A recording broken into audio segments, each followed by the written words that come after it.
శాంతి భద్రతల విషయంలో ఏపీని దేశంలోనే అగ్రస్థానంలో నిలబెడతామని ముఖ్యమంత్రి చంద్రబాబు తెలిపారు. రాజకీయ ప్రేరేపిత కేసులపై సమీక్షిస్తామని, అక్రమ కేసులు పెట్టిన అధికారుల్ని శిక్షించేందుకు సిద్ధమన్నారు. అసెంబ్లీలో శాంతి భద్రతపై శ్వేతపత్రం విడుదల చేశారు. గత ప్రభుత్వ పాలనలో ప్రజాస్వామ్యం అపహాస్యమైందని ఆరోపించారు. పోలీసు వ్యవస్థను పూర్తిగా విధ్వంసం చేశారని విమర్శించారు.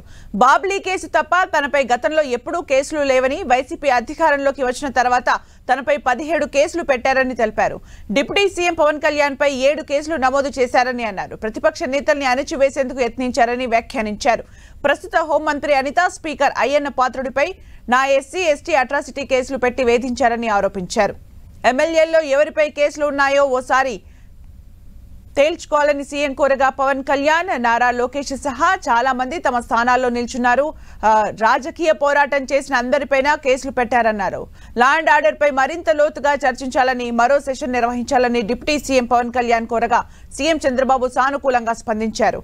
ఎన్డీఏ సభ్యులు ప్రభుత్వాన్ని ఇబ్బంది పెట్టే పరిస్థితి తీసుకురావద్దని సీఎం సూచించారు. శాంతి భద్రతలకు విఘాతం కలిగించే వ్యక్తి ఏ స్థాయిలో ఉన్నా శిక్షిస్తామన్నారు. అధికారులు చట్టాన్ని గౌరవించినప్పుడే శాంతి భద్రతలు అదుపులో ఉంటాయన్నారు. సామాజిక మాధ్యమాల కట్టడికి ప్రత్యేక విభాగం ఏర్పాటు చేస్తామని తెలిపారు సీఎం చంద్రబాబు. మహిళలపై అసభ్యకరంగా పోస్టులు పెడితే వదిలిపెట్టబోనని హెచ్చరించారు. పార్టీకి సంబంధించిన 2 కార్యకర్తలు మొన్న గంజాయి దాగి ఆ గంజాయి మత్తులో చంపాడని వాళ్ళ మాజీ ఎమ్మెల్యే ఒప్పుకుంటే దానిపైన మాజీ ముఖ్యమంత్రి ఢిల్లీకి వెళ్ళి లా అండ్ ఆర్డర్ ఫెయిల్ అయిందని చెప్పే పరిస్థితికి వచ్చాడు. నేను అడుగుతున్న ఈ సంఘటనలపైన ఒక్కరోజు సమీక్ష చేసిన దాఖలాలు ఉన్నాయా అని సమాధానం చెప్పమని అడుగుతున్నాను. అంటే రాజకీయం ఎంత దుర్మార్గంగా చేస్తుంటే నేను రాజకీయాలకు భయపడే దిశ. నిన్న కూడా చెప్పాను, లా అండ్ ఆర్డర్ మెయింటైన్ చేయడం మన ప్రభుత్వం, ఎన్డీఏ ప్రభుత్వం యొక్క బాధ్యత. తప్పకుండా మెయింటైన్ చేస్తాం. తప్పుడు రాజకీయాలు చేస్తే మాత్రం ఏమాత్రం లెక్క పెట్టుకోమని చెప్పి కూడా నేను మీకు తెలియజేస్తున్నా. నెక్స్ట్ కేసులు పెట్టిన వాళ్ళు మీరు ఒకసారి లేండి.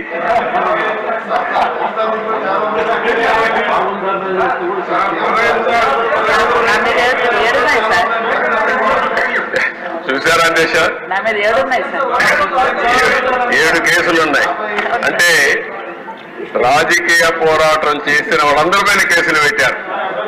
అంటే ఇంకెప్పటికీ బయట రాకూడదు అనుకున్నారు, కానీ నేరుగా ప్రజలు ఆలోచించి అసెంబ్లీకి పంపించారు అధ్యక్ష. అందరినీ కుటుంబ పరివారం అందరిపైన కేసులు పెట్టారు.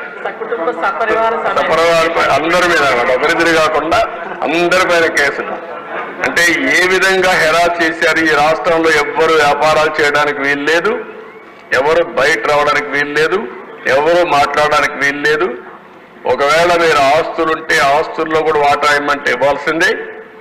ఇలాంటి భయంకరమైన పరిస్థితి ఎట్టి పరిస్థితుల్లో ఈ రాష్ట్రంలో ఒక నిర్దిష్ట సమయం పెట్టుకొని, ఒక కార్యక్రమం పెట్టుకొని గంజాయి రహిత రాష్ట్రంగా తయారు చేసే వరకు ఈ ప్రభుత్వం ముందుకు పోతాం, చేస్తాం.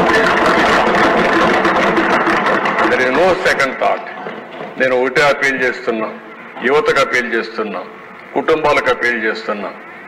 మీరు కూడా మీ కుటుంబాల్లో చర్చ చేయండి. యువత కూడా మీరు ఆలోచించుకోండి. మీ జీవితాలు నాశనం చేసుకోవద్దండి. ఈ ప్రభుత్వం చాలా డిటర్మిన్డ్గా ఉన్నాం. ఎట్టి పరిస్థితుల్లో నియంత్రణ చేస్తాం, కంట్రోల్ చేస్తాం.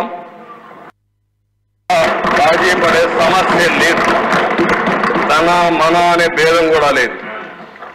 శాంతి భద్రతలో నూతన అధ్యాయం, new chapter in law and order will start. Already started. ఎవరైనా మారకపోతే మళ్ళీ చెప్తున్నా, ఈ హౌస్ ద్వారా ఎట్టి పరిస్థితుల్లో మీరు మారకపోతే దాని సీక్వెన్సెస్ కానీ, దాని కాన్సిక్వెన్సెస్ కానీ మీరు ఫేస్ చేసే పరిస్థితి వస్తుంది. లా అండ్ ఆర్డర్కి అభయడగండి, చట్టాన్ని గౌరవించండి. లా ఆఫ్ ది ల్యాండ్ ఉంది. అదే సమయంలో నేరస్తులు కూడా రాజకీయాల్లోకి వచ్చి నేరాలు ఘోరాలు చేయడానికి రాజకీయం ముసుగేసుకుంటే మాత్రం ఆ రాజకీయం ముసుగు చేసి ఎవరైతే నేరాలు చేసిన వాళ్ళని నేరస్తులుగానే ట్రీట్ చేసి పనిష్ చేస్తామని చెప్పి కూడా ఈ హౌస్ లో మరొకసారి మీ అందరికీ తెలియజేసుకుంటూ, మీకు జరిగిన అన్యాయాలు చెప్పండి.